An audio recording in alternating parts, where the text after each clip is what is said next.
কে রে তুই মা? এই ভাই ব্রাদার কি অবস্থা, কেমন আছো? এলাকায় নতুন দেখতেছি, ওই আইছো? এই তো ভাই ভালো। এই ঢাকা থেকে আমার বোনের বাসায় আসছি ভাই, আপনাকে চিনলাম না তো ভাই। তাই তুমি এলাকায় নতুন দেখতেছি, আমারও চিনো না? হ্যাঁ, নতুন আসছো, চিনবা কেমনে? শুনারা হয়ে এলাকায় যত বিচার আচার, যত ঝামেলা হয়, যত কটনট সবই আমি দেই মিয়া। আমারে চিনতে পারতেছো না? এলাকায় যদি কেউ ডিস্টার্ব করে, যদি কেউ টিস করে বা কোনো কিছু বলে, সোজা আমারে ফোন দিবা, নাম্বার দিয়ে দিতেছি। আমার শুধু একটা ফোন দিবা, উইরাই বুঝছো? শুধু একটা বেশি না।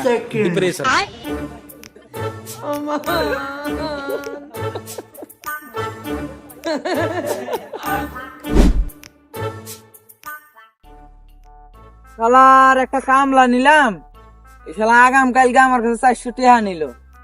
নিয়ে এই শালার খবর নাই, কয় যে সকাল আইসা পড়বো আমি। ওই 8টার সময় যামু গো, একবারে খেতে যামু, তোর আগে যামু। ওই শালা এখনো নাই, বেলা 10টা বাজছে, আসবো না। আমার টিয়া তো আগাম নিছে, নিয়ে মনে হয় ওই খালি দেই কিরে কামলা আরিফের মতো দেখা যায় না? ওরই তো আমি টিয়া দিছিলাম কালকা, আল্লাহ আজকে ধরছি, তুই ঘুরে বেড়াইতেছে। মানে শুনো, এই এলাকায় মানে আমার মনে করো সব মিলে জমি জায়গা মনে করো 80-90 বিঘা জমি মনে হয় হইব 80-90 বিঘা। আর এলাকায় এমন কোন মানুষ নাই যে আমার ভয় পায় না, সবাই আমার ডর নাই। আর এলাকায় কোনো মাথা আমার গায়ে হাত কিরে, তোর কি সমস্যা?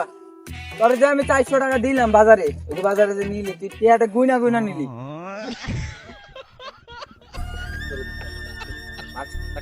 এই যে মাথা নষ্ট করিস না, কাম কইরা দিবি মানে। আমার ঘাসটি যে বড় হয়েছে, আমার ঘাসটি যে বড় হয়েছে, ঘাসটি কে তুলে দেবো। তুই যে টিহা নিলি আমার কাছে 400 টাকা তুলে দেবো ঘাসটি আমার। চল। আরে তোমার কি কইলো ভাই? তার বলা 80-90 বিঘা জমি আছে ভাই।